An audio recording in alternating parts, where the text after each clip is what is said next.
चल जय जिनेन्द्र।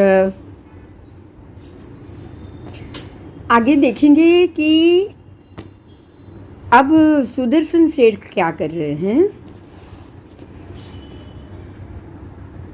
परमात्मा कह रहे हैं कि तुमने बाल्यावस्था को पार करके विघ्न और कला में पारिगामी बनकर यौवन को प्राप्त करके तथा रूप स्थविरों के पास केवली प्रज्ञप्त धर्म को सुना है। वही धर्म इच्छित प्रतिप्सित अभिरुचित है।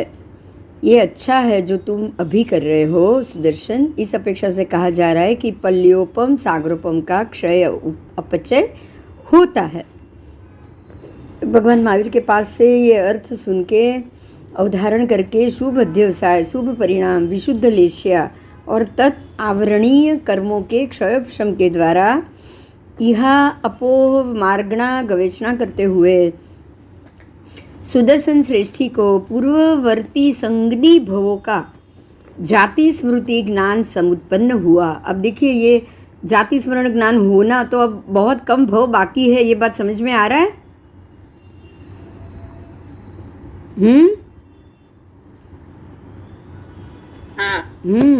तभी जाति स्मरण, स्मृति स्मरण ऐसा ज्ञान होता है।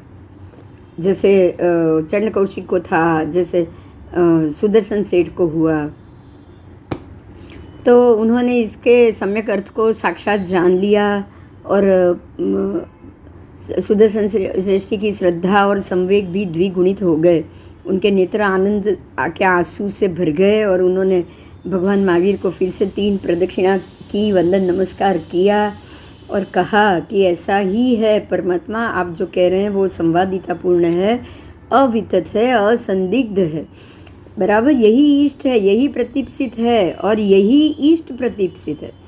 जैसा आप कह रहे हैं ऐसा भाव प्रदर्शित करके वो उत्तर पूर्व यानी कि ईशान दिशा में गए, ईशान कोण में गए और वहाँ जाकर उन्होंने वही पंचमुष्टि लोच किया और भागवती परमात्मा के नीचे दीक्षा ली और सर्व दुखों का अंत किया।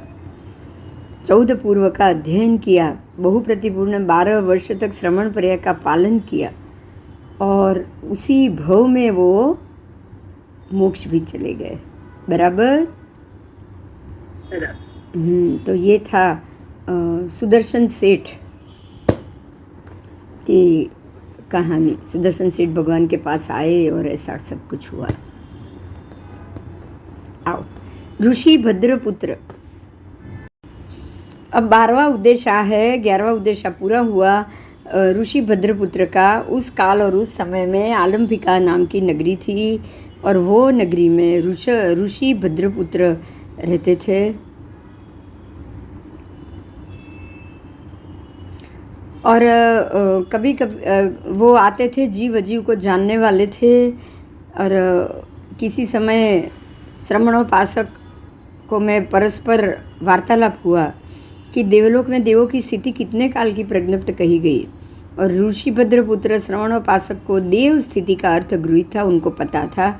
उन्होंने श्रवणोपासकों से इस प्रकार से कहा कि आर्यों, देवलोक में देवों की जघन्य स्थिति 10,000 वर्ष प्रज्ञप्त है। उसके बाद 1 समय अधिक, 2 समय अधिक, 3 समय अधिक से लेकर 10 समय अधिक, संख्य समय अधिक, असंख्य समय अधिक उत्कृष्ट स्थिति 33 सागरोपम की प्रज्ञप्त है।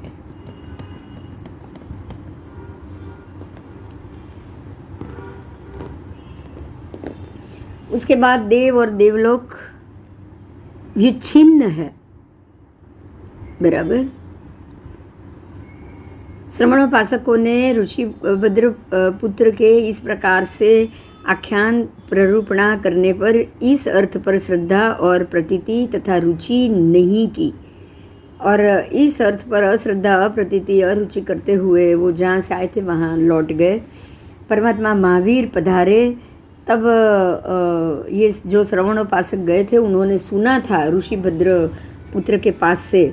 वो उन्होंने परमात्मा को आकर प्रश्न किया कि आलंबिका नगरी में वो जो प्रवास करने गए और उन्होंने वहाँ पर ऋषि भद्रपुत्र से जो बातचीत की थी वो अर्थ ग्रहण करने के लिए परमात्मा से पूछा कि क्या इन्होंने जो कहा है उसका अर्थ सही होता है।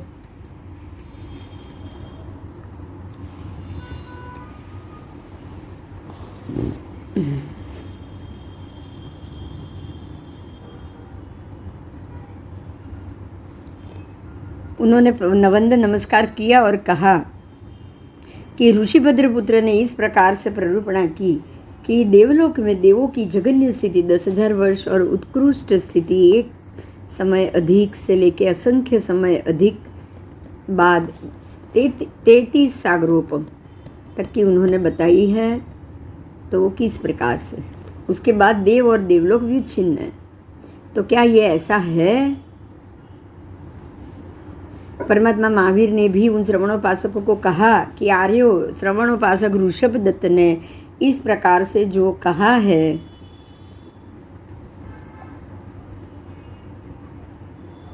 वो अर्थ सत्य है। मैं भी इसी प्रकार से कह रहा हूँ।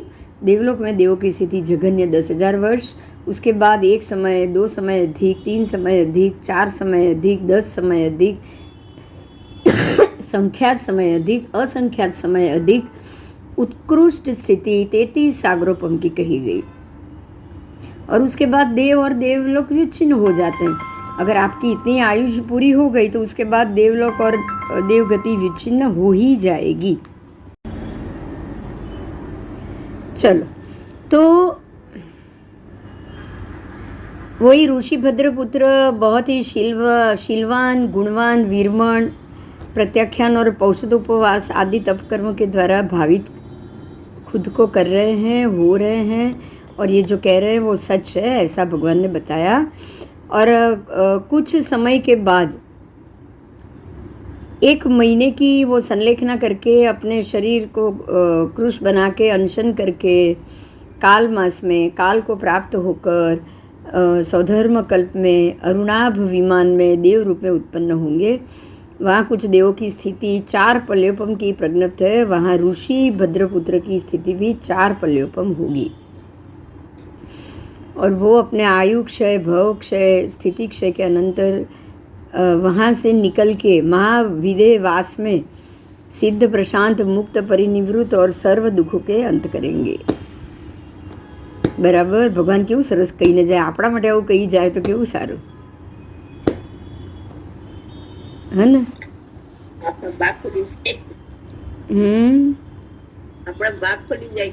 હા, તો શું, તો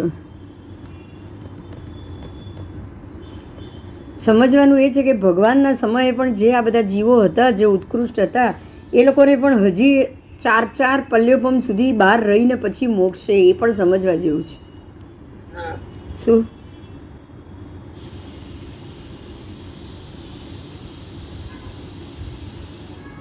એ બી એક સમજવા જેવી વાત છે. જે ઉપર લાગેલા કર્મ પૂરા ન થાય ત્યાં સુધી પરમાત્માની હાજરીમાં પણ કે આપણને મોક્ષ મળતો નથી. ઉપરથી બધું ઓછું થવું જોઈએ. अब इसके बाद है पुद्गल परिव्राजक. एक और आलम्बिका नगरी की बात है. शंखवन नाम के चैत्य में एक परिव्राजक, पुद्गल नाम के एक परिव्राजक रहता था. बेले बेले का उपवास करता था. तप की साधना में 2 हाथ ऊंचा उठा के वो आतापना भूमि में सातापना लेके विहरण कर रहा था.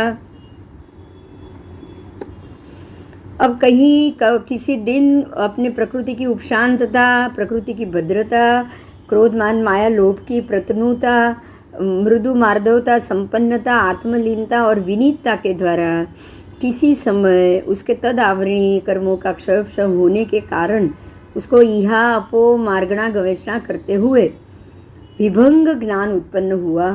और उसके कारण वो ब्रह्मलोक कल्प तक के देवों की स्थिति को जानता और देखता है. आप सोचो, विभंग ज्ञान हो तो ब्रह्मलोक तक आप देख सकते हो. कितनी ऊंचाई आ गई, समझ में आ रहा है? करोड़ों योजन ऊपर. कितना? करोड़ों योजन ऊपर. वो भी एक है. खाली 500 योजन भरत क्षेत्र छोड़ो, ऊपर करोड़ों योजन ऊपर तक आप देख सकते हो.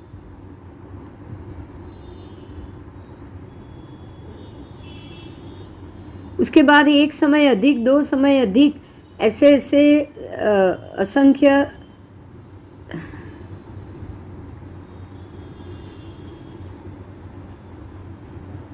एक मिनट, वो जानता और देखता है।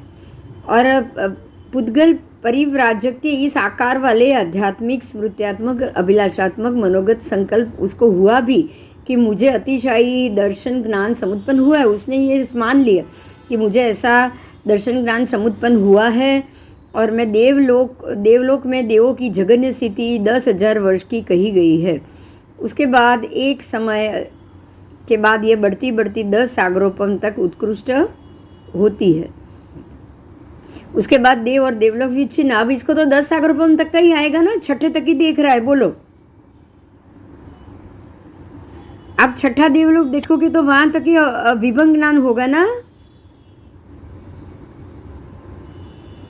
तो उसको वहां तक ही दिखाई दिया, इसलिए उतना ही विभंग ज्ञान हुआ है। इसीलिए ये विभंग ज्ञान है। उसको खाली 10 तक दिखाई दिया, 10 ही सागरोपम उसने कह दिया और इस प्रकार से बोलकर उसने सबको बताया कि मुझे ऐसा दिखाई दे रहा है, मुझे अतिशायी दर्शन ज्ञान हुआ है और मैं 10 सागरोपम तक की उत्कृष्ट स्थिति को देख रहा हूँ। उसके बाद देव और देवलोक विच्छिन्न है। और ये बात उसने अवधारण करके सबको बताया। वो सबको बता रहा है।